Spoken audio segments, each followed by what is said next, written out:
Today, we're diving into a gripping psychological thriller called Trader. If you're into the stock market, or even just curious about it, this film is an absolute must-watch. It's intense, it's unpredictable, and it's packed with lessons that hit way too close to reality. Before we jump in, don't forget to smash that like button. It really helps this video reach more people, and if you enjoy the breakdown, just type yes in the comments below. Alright, let's not waste any time. Let's get started. The story opens in the basement of an apartment. A woman named Amanda sits alone, speaking on the phone. She introduces herself as someone from the credit card safety board and tells the man on the other side, Mr. Washington, that his account shows expensive purchases. Washington is confused and says he hasn't made any such transactions. His card is safe in his wallet. Amanda cleverly asks him to confirm his card details for security purposes. And Washington, without suspecting a thing, reads out both his card number and the 3-digit security code. Amanda immediately uses this information to order medicines online through a site called Pharma Phoenix,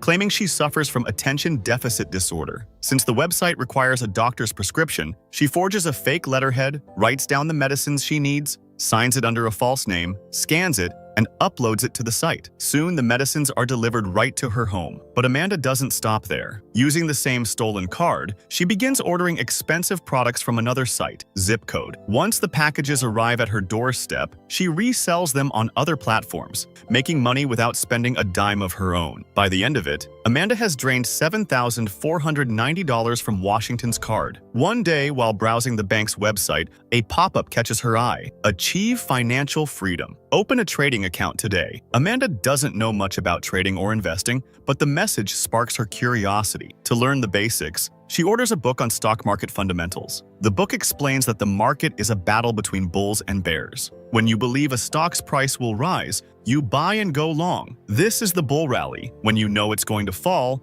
you sell or short the stock. This is the bear position. The key, it says, is managing your risks, because only then can you survive in the market long term. But the line that Amanda notices most is written boldly on the last page. Luck is the most important factor in winning. You can never defeat luck. She tears that page out. Amanda's curiosity deepens. She finds the contact details of the book's author, Emily Ross, and decides to call her. On the phone, Amanda questions Emily about why her book focused so heavily on long-term retirement investing instead of short-term strategies. Emily replies sharply, "You're talking about day trading, aren't you? Day trading is nothing more than a get-rich-quick scheme." It's like spitting on healthy financial growth, Amanda protests, saying she has read about many people online who got rich through day trading. But Emily responds firmly, "The internet is the biggest liar in human history. You called me for the truth, right? Well, here it is. 10 million fools walk into a casino." Amanda and Emily Rose are having a conversation. Emily gives an example, saying that,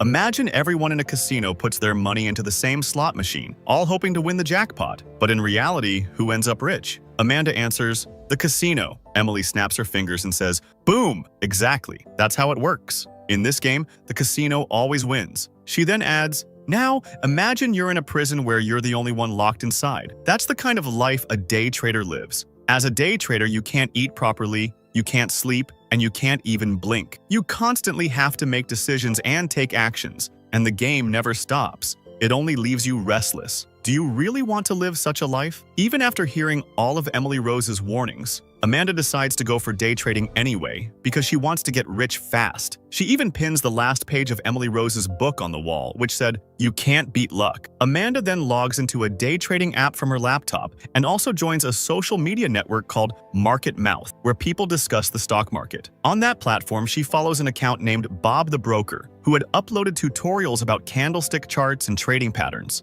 Amanda starts watching Bob's tutorials, memorizing the patterns, and following his rules. Finally, Amanda does her very first day of trading, but on day one itself, she faces a loss of $700. Furious at herself, she writes the result on a big sheet of paper. Every day, as her losses pile up, she writes "loser" on the paper. By the 18th day, things change. Amanda finally makes her very first profit. She writes "winner" on the paper and feels thrilled. After that, on the 20th day, 21st day, and several more trades, Amanda keeps making profits. Each time, she proudly writes "winner" on the paper. Now, filled with confidence, she writes "real deal" on another paper, meaning she was ready to take on a big trade. Amanda decides to short the stock of a pharmaceutical company, believing its share price will fall. The next morning, she wakes up early and starts praying to God. She says, "Thank you, God, for sending me into this world with strength, for always looking after me, and for helping me survive in this cruel world." Delta Prex Pharmaceuticals has been running a clinical trial for an anti-cancer drug on 200 patients,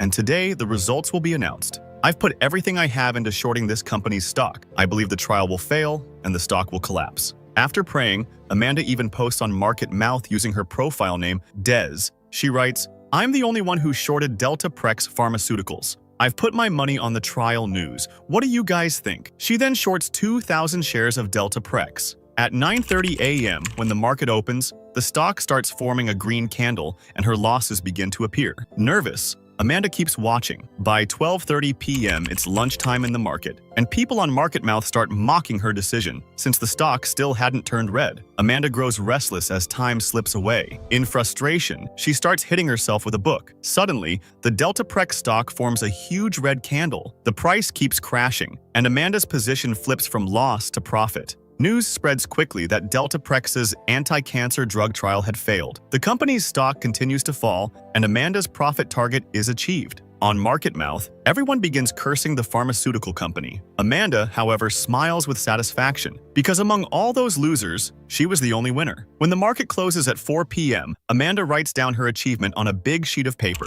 She had booked a profit of nearly $96. Later that night, while smoking a cigarette, Amanda receives a message on her laptop. It's from Bob the broker, the same man whose tutorials she had been following. Bob writes, "You made a really great call today. How long have you been trading?" Amanda replies, "I've been watching your tutorials for the past month. Today was my very first real trade. Impressed." Bob praises her and asks if she wants to come on video chat. Amanda responds, "My webcam is broken. Why don't we just talk on a call?" They start talking on the phone. During the call, Bob asks her, "How did you predict that the stock would fall today?" Amanda explains to Bob, "Usually, when pharmaceutical companies run clinical trials for their drugs, their stock prices rise. But if the results turn out to be bad, the stock crashes. I noticed that pattern, and that's why I shorted it." Bob then asks, "Did you pray to God this morning?" Amanda pauses, remembers, and replies, "Yes, I did." Bob presses further, "So what exactly did you ask from God that such a miracle happened?" Amanda answers, "That's between me and God. I can't tell you." Their conversation slowly drifts into sexual undertones. Bob says, "You have no idea what I'd do with you if you were here with me." Amanda teases,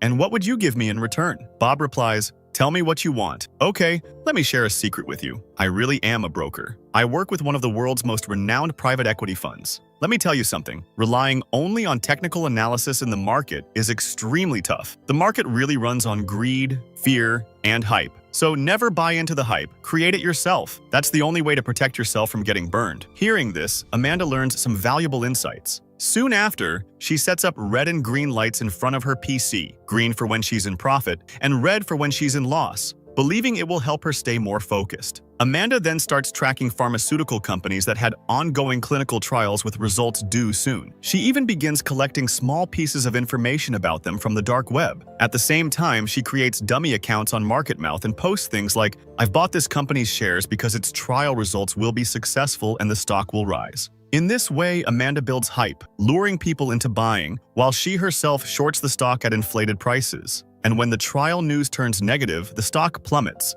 leaving Amanda with big profits. During this period, Amanda stays in regular contact with Bob. She shares her analyses with him, and in return, he provides her with insider tips. To keep him interested and cooperative, Amanda often engages in sexual conversations with him as well. Now, living in her basement, Amanda isolates herself completely, focusing only on trading. She eats there, exercises there, and takes every possible step to control her emotions, consistently booking profits. One day, while going through her list of pharmaceutical companies, Amanda notices a familiar name, Cleanthrope. Curious, she looks at her own medicine bottle and realizes she had been taking their drugs herself. She visits the company's website and finds an audio file from the CEO. In it, the CEO announces that Cleanthrope will soon begin Phase 2 trials for a new drug designed for stress disorders, specifically targeting insomnia, anxiety, and chronic nervousness. The trial would involve 300 patients, and results were expected in about 9 months. Later, Amanda discusses trading again with Bob. Bob asks, "What did you do before trading?" Amanda confesses, "I was a sex worker. I was a victim of sex trafficking. They tattooed a barcode on my hand and auctioned me off to the highest bidder. Whoever paid the most would get me on rent. But when I finally escaped their clutches, I promised myself I would never be defeated again." Bob, surprisingly sympathetic, says, "I'm glad you managed to get out. Would you like to meet me and my boss for a meeting? But promise me you won't embarrass me." Amanda agrees, "Of course. I won't make any mistakes." Bob replies, "Good. Tomorrow, meet me at BPM for the meeting with my boss." The next morning, Amanda wakes up around 9:30 a.m. to heavy rain outside. Her house has no electricity, and she panics because she has to place a trade but can't. She calls the electricity board only to be told there are no power issues in your area. Frustrated, Amanda throws her phone. By the time power returns, it's already 4 p.m. and the market has closed. Shortly afterward, Amanda receives a furious message from Bob. He yells at her, blaming her for failing to execute the trade they had planned together. After insulting her for a while, Bob hangs up, leaving Amanda seething with anger at her own misfortune. Later in the movie, Amanda calls Bob back and says, "Can you help me with something? I need motivation. I need something, maybe some drugs to help me stay in control. And please don't tell me you don't use anything." Bob says, "I've got LSD, PCP, DMT, and plenty of other drugs." But Amanda shakes her head and replies, "These are just mind-bending substances. I want something new, something far more dangerous." Bob then tells her, "There's one drug, but you'll have to make it yourself. It's called Bloody Sunday. This drug won't just give you a trip, it will take you beyond." Amanda quickly grabs a notebook and starts writing down the ingredients and instructions as Bob explains how to make it. Then she asks, "Has anyone ever taken it before? Do you know the results?" Bob smirks and says, "Yes. One of my guys sold it to a man. He injected about 20 cubic centimeters of it right after eating, and within moments he was dead. So, are you still willing to take it?" Amanda looks at the poster on her wall that reads "Winning Trade," and after a moment of silence, she answers, "Yes, I'll do it." She carefully mixes everything Bob had told her, creating the dangerous drug. Without hesitation, Amanda consumes it all. The effect is instant and violent. Her body loses control, her vision warps, and everything around her seems to move and shift on its own. Eventually, the high fades, and she wakes up in shock, covered in sweat. To her horror, she sees blood dripping from one of her hands, a knife clutched in the other. On the wall, arrows drawn in blood point towards something. Amanda follows them and finds a paper where, in her intoxicated state, she had scrawled, "Find John Hamilton." Even in her drug-induced haze, Amanda had been researching Clean Therapeutics, the company conducting clinical trials for trauma-related stress disorder. She immediately searches online for John Hamilton, but the name shows dozens of results. Confused, she wonders why she had written it. Then a memory clicks. She searches instead for John Hamilton death, and there it is. A news report states, 25-year-old Army soldier John Hamilton was killed in a police shootout. Authorities claim he was suffering from a mental breakdown. Amanda digs deeper and finds another report. John's mother insisted her son had no mental health history. His brother told the press, "My brother wasn't crazy." Looking back at the page, Amanda notices 3 letters scribbled behind John's name, CLN. Suddenly, she realizes John must have been connected to Clean Therapeutics' trial. She hacks into the dark web to find the list of people enrolled in the trial. Out of nearly 200 names, she spots it, John Hamilton. The company had previously announced that they were testing their drug on Army veterans. Now, everything made sense. Amanda smiles. She's just uncovered a huge lead. Excited, she finds John's mother's number and calls her, pretending to be Molly Reed from a law firm. Amanda gently asks what happened to her son. John's mother breaks down and says, "The police may have pulled the trigger, but the real killer was that pharmaceutical company. My son had just returned home after 2 tours in the Army. His hands would shake, nightmares haunted him every night, and he said even at home he could still hear bombs and gunfire. One day, police knocked on my door. They told me John had caused trouble at a mall. Before he could even react, they shot him dead." Amanda listens carefully, her mind racing with ideas of how to use this pain. Then she calls John's brother Jack. Still grieving, Jack is filled with anger. Amanda manipulates him, saying, "That pharma company will make billions from your brother's death. But what about John, who fought for our freedom? Don't you want revenge?" Jack answers, "Yes, I'm angry, and yes, I want revenge." Amanda whispers, "Then take it." Now fully fueling Jack's rage, Amanda digs into Clean Therapeutics' corporate details, the headquarters, the lobby, the layout. At 3 a.m., she calls Bob and tells him she has a stock tip. The results of Clean Therapeutics' clinical trial are about to be announced. Bob replies, "That's a $25 stock, so up or down?" Amanda glances at a paper on her desk with Clean Therapeutics written across it. Then she lies, The stock is going up. I have contacts inside the Pharma Council. They leaked me the trial results. I've already sent you the copy. Bob checks it and asks, when will they announce it? Friday, Amanda replies. And if I'm right, you'll introduce me to your boss. Bob smirks. If you're right, I'll make sure everyone knows about you. That Monday, as the market opens, Clean Therapeutics stock shoots from $25 to $27. Bob immediately calls her. We've taken a huge position. My firm has bought shares, thanks to your tip. I even told my boss about you. By next week, you'll meet him later. Amanda dials Cold Creative Capital. A woman's voice answers, Welcome to Cold Creative Capital. Which department would you like to reach? Amanda says calmly, I want to speak with Mr. Cold about his daughter, Sydney. I saw her at an abortion clinic. Shocked, the call is transferred. Mr. Cold himself comes on the line. How do you know my daughter is pregnant? Amanda smirks. The internet is an educational place. You just need to know where to look. Now tell me, Robert Webb, also known as Rob the Broker, does he work for your company? Yes, Cold replies. He's my employee. Why? Amanda asks. Did Bob tell you that the Clean Therapeutics idea came from me? Cold frowns. And who exactly are you? Do you have any proof of what you're saying? Amanda leans back in her chair, confident. I knew Bob wouldn't tell you. But let me remind you, I'm the reason Bob made you so much money last quarter. Cold asks Amanda. You still haven't told me. What exactly do you want from me? Amanda replies firmly. The job Bob has right now, I want it. I want a senior position in your company. Did Bob tell you about the clinical trial result, the one I sent him? Cold nods. Yes, he did. And based on that result, I can confidently say Clean Therapeutics will reach $50. Amanda leans in and says, and what if I told you that after touching $50, Clean Therapeutics will collapse to just $3? Cold stares at her in disbelief. $3? That's a 90% drop. How can you possibly say that? Amanda smiles. Because I know. Cold shakes his head. Then I assume you're planning to short the stock heavily, but I trust my firm and my people. We've already taken a strong, long position. At $27 a share, we bought 1 million shares. And we'll be holding. Amanda responds, if that's the case, then Friday at 4 p.m., you'll call me. Friday morning, Amanda gets ready. She then calls John Hamilton's mother and says, the time has come. That very day, John's mother appears in front of the media. Tearfully, she declares, my son's death was caused by a clinical trial. The company Clean Therapeutics was experimenting on him. They gave him a drug that played with his mind. They didn't care about his life. Her emotional statement goes viral across the internet, spreading like wildfire. Soon, investors panic. By late morning, the company's stock price begins to fall as people rush to sell. At 12:30 p.m., Amanda calls John's brother Jack and tells him to go to a certain location. Jack follows her instructions and finds a package waiting for him. Inside are weapons. Amanda tells him coldly, now take this package and move toward your target. That same day, Clean Therapeutics CEO Patricia stands before the press, beginning her announcement. My name is Patricia, and I am the CEO of Clean Therapeutics. Before this conference begins, I want to make it clear, all the accusations against our company are lies. There was never anyone named John in our trial list. Whoever spreads false claims against us, we will see them in court. Meanwhile, Jack arrives at the company's headquarters. Whispering into his phone, he says, I'm here. Amanda instructs him, load your gun, use the fire exit, go up to the 7th floor. The top floor is the conference room. Everyone is there, the CEO, the board members. Punish those greedy people who ruined your brother's life. Inside, Patricia continues her speech, but suddenly, gunshots echo through the building. Jack storms into the conference room and opens fire, killing the CEO and the board members on the spot. The sound of gunfire spreads across Marketmouth forums. Did anyone hear that, hey? Shots at Clean Therapeutics conference.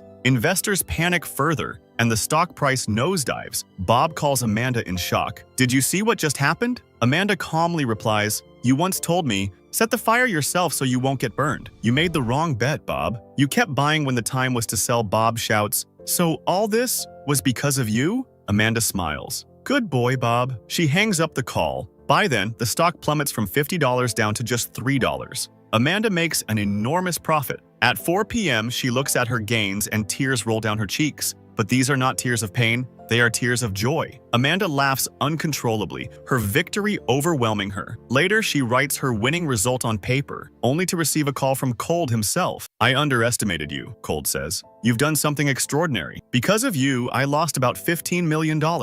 Amanda replies calmly, and what if I told you I could make you back all that money by next Friday? Cold pauses, impressed. If you can do that, I'd be more than happy. I'm ready to offer you a high-ranking position at my company. Would you accept the job? Amanda smiles. Yes, I'm ready. Good, Cold says. Then meet me Monday morning, 9 a.m. at my office. That night, Amanda burns every piece of paper in her basement, all her records of wins and losses reduced to ashes. For the first time, she steps out of the basement, leaving her old life behind. And with that, the movie comes to an end. That was today's mind-blowing story. Now it's your turn. Tell me in the comments what shocked you the most. And let's set a big target today, 1,000 likes. If we hit that, I'll bring you another crazy story even wilder than this one. So don't forget, smash that like button, hit subscribe, and ring the bell so you never miss the next breakdown. Because trust me, the real thrill is still ahead, my friend.